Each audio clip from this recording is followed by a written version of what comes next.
간밤에 새로 들어온 소식과 사람들의 관심을 끈 뉴스를 전해드리는 뉴스 열어보기 시간입니다. 먼저 녹화 뉴스입니다. 부모의 자녀 체벌을 금지하는 민법 개정안이 어제 국무회의를 통과했습니다. 현행 민법에는 친권자가 아동을 보호 또는 교양하기 위해 필요한 징계를 할 수 있고 법원의 허가를 얻으면 교정기관에 위탁할 수 있다고 규정하고 있는데요. 법무부는 징계라는 표현이 체벌을 허용한다는 뜻으로 오인될 수 있고 교정기관에 위탁할 수 있다는 부분도 거의 활용되지 않아 개정안에서 삭제했다고 설명했습니다. 또 개정안이 아동 학대에 대한 사회적인 인식을 개선할 수 있을 것이라면서 개정안은 16일 국회에 제출할 예정이라고 밝혔습니다. 다음은 경향신문입니다. 법무부의 국제결혼 안내 교재에 특정 국가에 대한 차별적 표현이 다수 발견돼 문제가 되고 있습니다. 상대적으로 이혼율이 높거나 한국 국적을 많이 취득한 7개 국가에서 배우자를 초청하려는 한국인은 국제결혼 안내 프로그램을 이수해야 하는데요.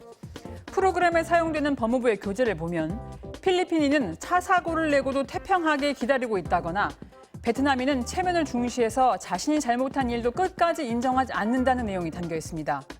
인권 감수성에 문제가 있는 교재란 지적이 나오자 법무부는 교재를 전면 개편하고 배포를 중단하겠다고 밝혔습니다. 다음은 조선일보입니다. 서울의 전세난이 심해지면서 매물로 나온 전셋집을 보기 위해서 아파트 복도에 10여 명이 줄을 서는 진풍경이 벌어졌습니다. 어제 강서구 가양동의 한 아파트에서는 9개 팀이 순서대로 집 내부를 둘러보고 부동산 중개업소로 돌아가서 제비뽑기를 진행했는데요. 제비뽑기에 당첨된 한 팀은 그 자리에서 즉시 집을 계약했습니다. 부동산 중개업소 관계자는 세입자가 그 시간에만 집을 보여줄 수 있다고 했고 시간을 맞출 수 있는 사람만 오라고 했는데도 10여 명이 몰린 것이라면서 전세 물건이 워낙 부족한 곳인데다가 드물게 등장한 22평짜리 매물이어서 사람이 더 몰린 것 같다고 설명했습니다. 서울신문 살펴봅니다. 코로나19 감염 방지를 위해서 어제부터 마스크 착용 의무화가 시행됐습니다. 구체적으로는 대중교통 이용자와 운수 종사자, 집회 참석자, 의료기관 종사자 등이 마스크 착용 의무 대상인데요. 망사형 마스크나 밸브형 마스크, 스카프는 마스크를 착용한 것으로 인정되지 않습니다.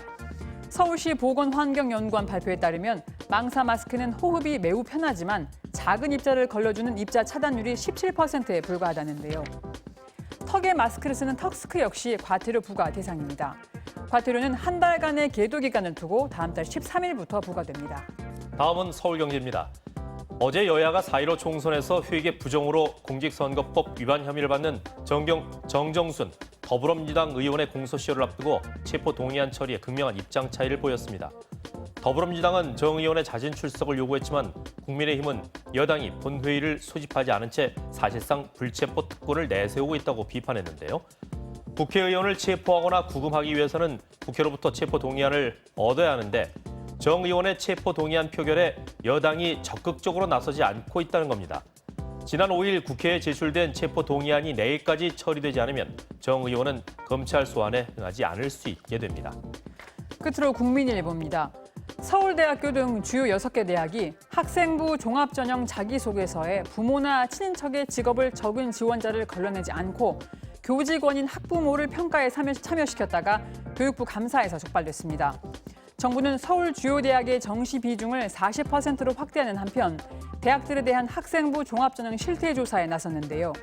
서울대, 고려대 등 6곳은 추가 조사가 필요하다고 보고 특정 감사를 진행했습니다. 성균관대학교에서는 2019년 학생부 종합전형 서류검증위원회에서 자기소개서에 기재가 금지된 부모와 친인척의 직업을 쓴 지원자 37명을 문제 없음으로 평가했다가 중징계를 받았습니다. 지금까지 뉴스 열어보겠습니다.